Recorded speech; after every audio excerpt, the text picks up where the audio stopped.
নিয়ে চলে এসেছি জাম্বো পেন্সিল বক্স। এটাকে আমরা এখন টেস্ট করব। দেখুন, দেখুন এখানে পেন্সিল রাখার জন্য ট্রে দেওয়া আছে। আমরা এখানে ৫-৬টা পেন্সিল রেখে দেবো। ৫-৬টা পেন্সিল রাখা করে নেব। খাড়া করে নেওয়ার পরে ওখানে ৩টে পেন্সিল রেখে দেবো আমরা। ছোট পেন্সিল ছোট পেন্সিল রাখার পরে এখানে একটা ছোট্ট দেখেন গুপ্ত ছোট্ট একটা বক্স আছে। এখানে আমরা কিছু পয়সা রেখে দেবো। পয়সা রেখে দেওয়ার পরে আমরা সাইডে ৪টে সুইচ দাবাতে দেখেন ৪টে গোপন বাক্স বেরিয়ে এলো। ২টো বেরিয়ে এলো। এই দেখেন এই সাইডেও ২টো বেরিয়ে এসছে। এখন আমরা এই রোল ছিলা মেশিনটা এখানে রেখে দেবো। আর এখানে আমরা গোল্ডেন খরগোশের মতো রবার্ট এটা রেখে দেবো। সুন্দর দেখতে। এগুলোকে বন্ধ করে দেবো আমরা, ক্লোজ করে দেবো। দেখেন এখানে এই বাটনটা চাপ দিতেই দেখেন আরো একটা গোপন বাক্স বেরিয়ে এলো।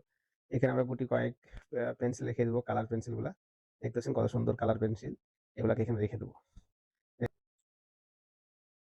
হ্যাঁ, এটাকে ক্লোজ করে দিয়ে আমরা উল্টাচ্ছি দেখেন এই সাইডেও দেখেন একটা বক্স বেরিয়ে আসছে। একটা ডলফিন প্রিন্ট রেখে দিলাম। আর এখানে কয়েকটি আমরা আরো রবার্ট রেখে দেবো। আজকের মতো এখানেই শেষ।